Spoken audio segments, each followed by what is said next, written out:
We're just friends here. Calm down, your face. I feel like I'm doing a play right now. Think about I feel like I'm acting or something. Think of me as your abuelita, okay? Everybody thinks I'm their abuelita, so. Thank you, Mrs. Carrizosa, for joining. We are Pomona Students Union, a youth community group whose mission is to empower students in organizing in the community for unity. So before we start, we would like to do an introduction and a rose. So I'll start. My name is Melanie, and I'm a senior at Gary High School, and my rose is that I will start working soon. My name is Jose Garcia. I am a senior at Gary High School as well. And my rose is that my 2-month-old nephew is healthy and he's very active. Tell me about active children. My name is Samantha Salvador, and I go to Pomona High School. My rose for this week would be this. I was looking forward to this interview. My name is Brenda Gomez. I'm also a senior at Pomona High School, and my rose is that I finally finished all my college applications, so now I can fully focus on my coursework. Very good. I'm very proud of you, all of you. Well, you know, my name is Cristina Carrizosa. I'm having a little problem with my throat, but I guess this champurrado will help me, so. Very good, very tasty. I am a council member, Brasilia Pomona. I have represented District 3, which is the southeast part of the city, for almost 20 years, basically 20 years. That's what I do for a living at this point. And you want to tell us your rose?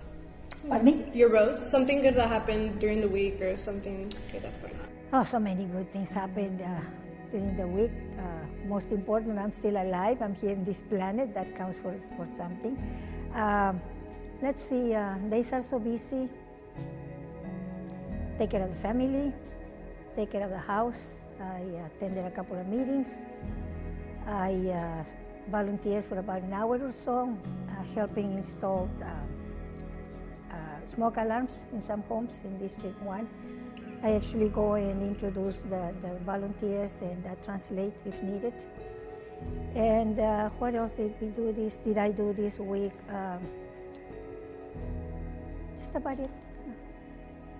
Routine kind of things. We didn't have meetings this week, so it was good. That's good.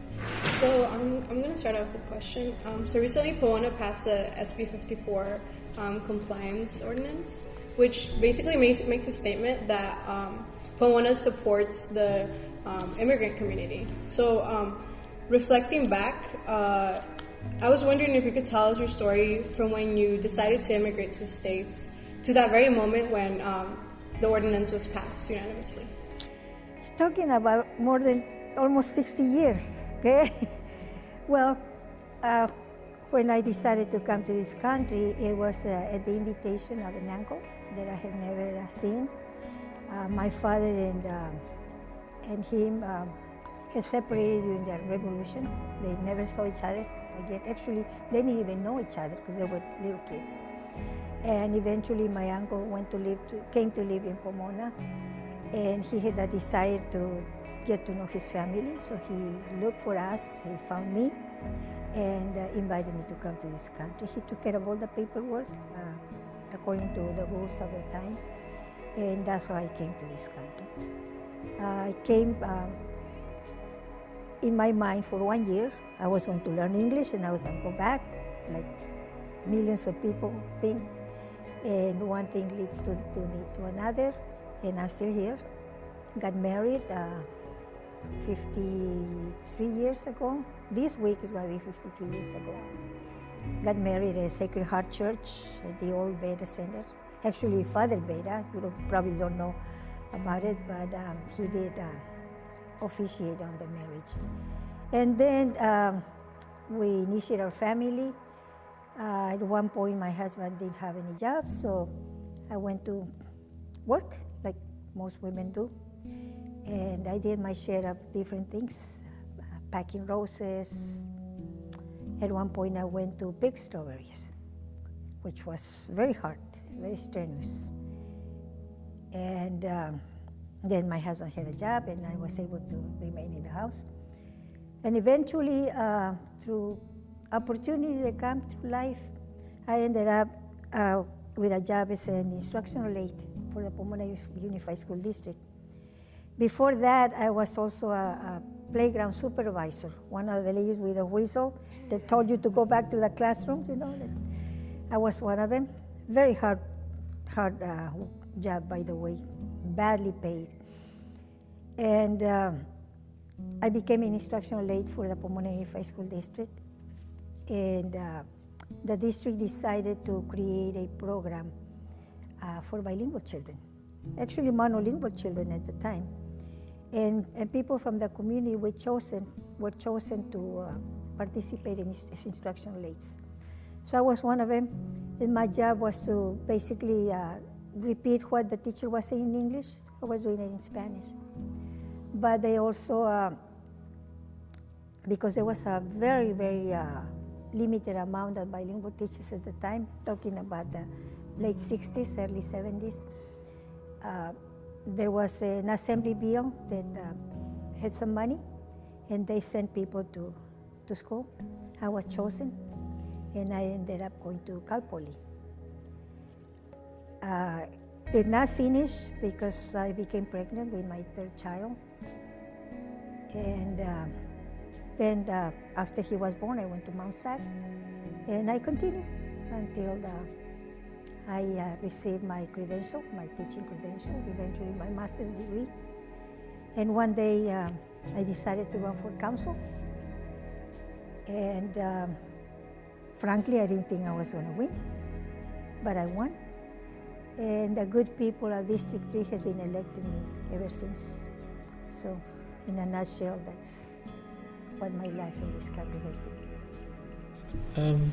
Based on your background, we know you have been a teacher at Philadelphia Elementary School. Very proud of being there. The school is located around a very bad neighborhood, like the Angela Chancellor, when it used to be bad. So my question to you is, what issues did you face in educating your students and basically providing a good atmosphere Within the school? Mm-hmm. Well, it is an impoverished community, and it is true they went through terrible times back in the, I don't know how long before, but actually Angela Chancellor is one of the reasons that I decided to run for council, because of the experiences that the children used to tell us. And what I found in the Angelas, because although I live very close, relatively just maybe 6-7 blocks away, I had never really been into that area except for one time. And when the students began to tell about their experiences, I decided to go and check the area, and really, it was in very desperate need of attention. And the children, of course, were suffering. And when the children have those bad experiences, either at home or wherever they live, the neighborhood, they bring those experiences into the school. And it impacts the education they receive. So within the school, I was very fortunate to have a community that supported me enormously. And the principal understood that I was becoming like a link between the school and the community. And the principals allowed me to work with the communities as much as I could. And when I had my very own office, it was a lot easier for me. After 2 or 3 years in the classroom, one of the principals decided to give me another position, a resource teacher. So I had my own department, and it was easy to bring the children in and talk to them, and just allow them to be free of the pressure of the playground. As you know, playground can create a lot of pressure on kids as well. So we established good communication with the kids, and I have a lot of good friends in that neighborhood. And the Angela changed. I personally spent 10 years of my life, my first 10 years in the council, trying to make changes. The most important thing was to call the attention to the area, because the city had, for decades, had put the attention on the northern part of the city. And it was so easy to see where the north started and when the south continued. And I began to, talk about the needs of other communities. And eventually there was some money spent in the area. We were able to form a task force where we were able to trim trees, very basic things that were lacking. Trimming the trees, fixing the water meter leads that were not in place. The electricity poles were in disarray because there were a lot of gangs there. And they would just bust the wires so it will not be light, okay? So it was a question of beginning to remedy those things.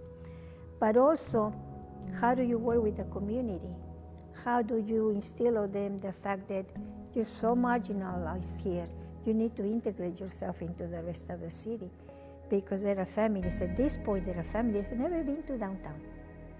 Okay? They get so busy in the daily routines and, just, needy communities. They don't think about coming to look at art. I mean, they want to know where the cheapest vegetables are, or looking for specials, whatever. But it was important to call attention to the area and to bring the resources. And somebody heard and came to us with a proposition to write a proposal. Cal Poly came, and with that proposal, Cal Poly, the city of Pomona Unified School District, I don't know how many entities. We all got together with parents and students like yourself, and the proposal was written. It was rejected, and I reread it. Excuse my accent, okay? And there was something lacking. So I called on two friends. I said, they rejected this. Something's lacking here. Let's fix it. What was lacking was the essence of the community. It was just a paper. So we sat down in my house. We worked until about 5 o'clock one night, 5 o'clock in the morning. And my friends still accuse me that I did it purposely. What happens is that in my little office there was a clock. I didn't know the battery was dead, so the clock was showing a certain time when in fact it was 5 o'clock. But we finished writing it, we sent it back, and this time was approved. So based on that project, a lot of activities came into the community. Students came to teach the women how to do shopping, cooking. Professors came to talk to them about economics, about how to be better parents, how to empower themselves. And I can tell you that Dr. Ortiz, the previous president of Cal Poly, right now there's a new president. That president came to the Angela Chancellor. He's the only university president that has been in that community. He empowered those ladies so much that they were able to get on the phone and call him, and he would respond to their calls. And through that partnership, their community changed tremendously. I left the city council for a term, and the next council member, he did something very, very good too. He engaged the support of the district attorney, and through injunctions, they were able to dispel the gangs. So the majority of the gang members left because they could no longer associate with each other, not even over the telephone, not even to a friend. So they moved out. And that's why the Angela has changed. They still have their little problems here and there, still people selling sus cochinadas, sus drogas, But as a whole, the community has changed. And if you look back in the history of the Angela Chancellor, you're going to find out that there was a person killed almost every week, if not two. Okay. So, but on the other hand, the community also was recognized as a community with lots of culture. There's a lot of culture there. People celebrate different things as groups. There's a lot of unity. I have seen people going to do sales, fundraisers, car washes when somebody is in need. And they have a community center, which by the way is called Renacimiento, which was the name that we gave to the project, Renacimiento, because what I saw there was that trimming trees and fixing streets and doing these things was not going to reshape the community. They need a renaissance. Okay. So they have a community center there, and just 2 weeks ago, January 6th, we had the grand opening of a mini park.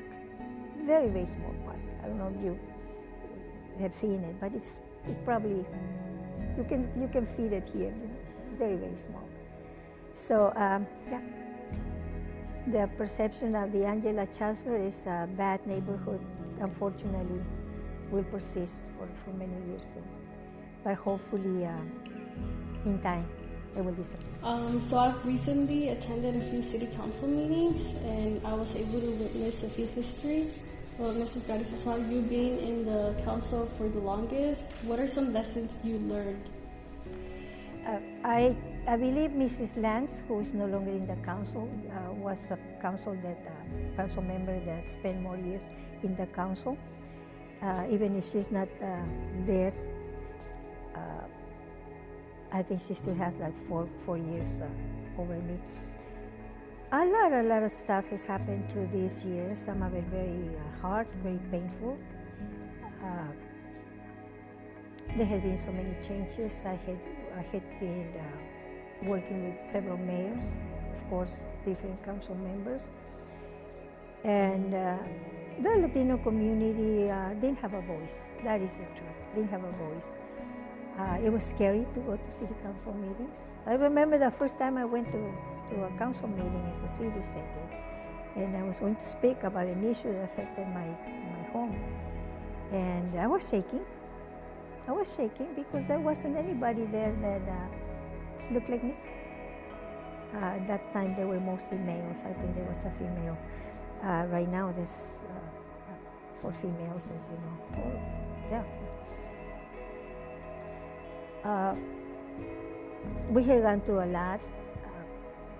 The financial stability of the city has always been kind of shaky since I came aboard. First time I came to the council, we were already having difficulties. The utility tax was higher than it is now, and we have one of the highest utility taxes in the area. We lowered it by 1%. 1% less equates to over $1 million for the budget of City of Pomona. We went through a lot of struggles. Most of them are related to finances. We had to dissolve the fire department and contract the fire services. It was a hot political debate, but at the time it was the best solution to the problem. Recessions, we went through the hardest one, the recent recession, and I can tell you when other cities talk or even went to bankruptcy like San Bernardino, Stockton, in Pomona, we never discussed it. What we did was to do something that was very hard, which was to cut down on the number of employees, cut down on a lot of services. As you know, our streets need a lot of repairs. Okay? But that was the only way that we could survive as a city. And as far as other issues, well, we went to some hot issues that the community fought hard. At one point, there was a proposition for a poker club in District 3, which I didn't think was a good idea. And it was basically a done deal, but began to show my opposition. And before I knew, other people in the community joined, and people that were affluent, they were highly educated, very religious, So they were totally against gambling and stuff like that. And eventually they took on the fight. They hired their lawyers or whatever. And I went to the voters. The voters rejected it twice. So there have been tumultuous things like that. The transfer stations, another transfer station on West Mission. There was going to be a humongous, massive transfer station. Again, some of us began to show the opposition, and little by little the community begins to pay attention and to figure out, hey, that's not so good to us. And again, at this time, it was a community from Phillips Ranch that came and, fought hard, But we basically initiated the conversation. What else? So many. Over 20 years, there have been so many things. The billboards, you probably remember the recent billboards. That was a terrible deal for the city of Pomona. And my fellow council members thought it was a good idea. I looked at the math, and it wasn't good for us. And tried to convince them that it wasn't good, but I'm not a very convincing person. And eventually I said, okay, vote any way you want to, but I want to reserve the right to write the arguments to the ballot. When you look at your ballot, you say arguments. There was a time when I thought that those arguments were written by attorneys and highly professional people. And all of a sudden, I'm here writing them. Okay, so I wrote the arguments and the rebuttals, and then what else? Well, we need to initiate something with the community, so I wrote something on a half a sheet card, began to distribute it, and it was voted down. Same thing with Measure T. That, I don't know if you remember, Measure T was about, I would say 5-6 years ago. To me, that was going to be very damaging to the city of Pomona. The city of Pomona has district elections, as you know. When they had at-large elections, only a handful of people could run, because running elections is very expensive and physically very demanding. The city is large. You cannot walk on the city knocking on doors. So the city is now composed of six districts, which is a trend. If you read the papers, you see how the city is going through that, because there are a lot of communities that have no voice still in cities, okay? Because the same people keep electing and re-electing themselves. Mostly the developers put a lot of money on campaigns, and if you want to run in your district, you don't have the resources, So this was very dangerous in my view, because there was a group of people. Most of them had run for office and had lost, okay? And there was a certain anger. And they wrote this proposition to eliminate district elections and turn them into citywide elections. And again, nobody was doing anything. And I kept telling my colleagues, this is very damaging, okay? Because none of us are going to be able to run. And any person that wants to run will not be able to. Because if this thing is approved, only special interests are going to be able to select those people that they need. Again, I requested the permission to write the arguments and the rebuttals, and I did the same. And the community responded. They understood. That year there were, I don't know how many propositions from the city of Pomona, including the library. And this proposition is the one that gathered the most votes. So we won that battle. So sometimes I joke with my colleagues, say, you owe me. The reason you're here is because I did that. But it was for the good of the entire city. I mean, communities without representation create the kind of environment that D'Angela had before. As a resident of the Olive Street area, I have seen a lot of the violence that happens due to the the gangs in the past been in Angela, coming from Angela, and it has really affected like my mom's and my perception of the area. My mom, when I was a kid, she wouldn't let me go over there or even go outside for that matter because my sister's friend was shot to death, and she got scared that because I would go outside and like talk to people, that she would think I would be involved with gangs. And so my question would be, what have you done to like in depth, what have you done to actually help out Angela Street or the surrounding area? Well, I gave you a general picture of what we have done there.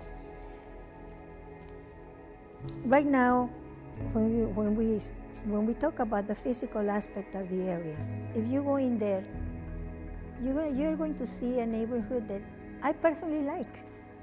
I personally like the area.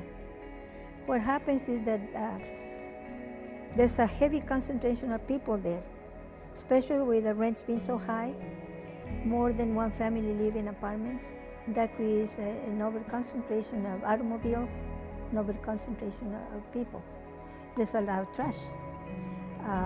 Team Sandoval talked to one of the ladies that live there, and she was complaining about trash, and he said, well, what can you do?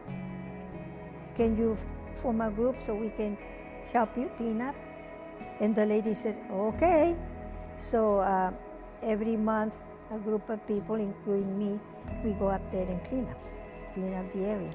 But that's not enough, okay? So then how do we do it? Okay, so I got a group of ladies and said, what if we put trash cans in the area? Well, then I faced the problem of, do we put them in private properties? No, because the property owner may not want to, okay? On the sidewalk? No, because it might create a nuisance, might create a problem for people on wheelchairs or whatever. Shall we chain them to the electricity poles? No, because the poles belong to Edison. Oh, this red tape, you know, there's so many no's. But eventually, we'll have to do it, okay? So we recently installed 6 trash cans. Now, who's going to pick up the trash?